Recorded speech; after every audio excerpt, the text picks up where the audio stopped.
আসসালামু আলাইকুম গাইস, কেমন আছেন? আশা করি ভালো আছেন। আমিও ভালো আছি। আবার আসলাম আপনাদের মাঝে নতুন এক ভিডিও নিয়ে। ওয়ালটন ব্র্যান্ডের এসিসি কোম্পানির একটা এসি,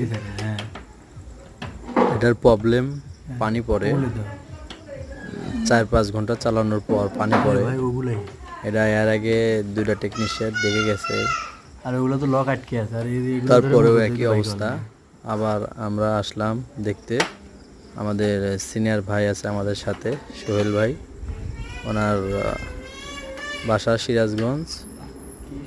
উনি ওয়ালটনের সাথে জড়িত। আমাদের বড় ভাই অনেক কষ্ট করে আমাদের তারা এসেছে এই এসিটার পানি পড়াটার সমাধান করতে। আমরা 40 মিনিট থেকে 50 মিনিট এসিটা চালালাম, তারপরেও পানি পড়ার কোনো ভাব বুঝলাম না। এবং আমরা এখন চেক দেবো, এটা খুলে পানি ঢেলে দেখি কি অবস্থা। তারপরে আমরা আর কাজ শুরু করব। সমস্যাটা কোথায় এটা আগে ধরার চেষ্টা করব। আমাদের ভিডিও যদি ভালো লাগে আমাদের ইউটিউব চ্যানেলটা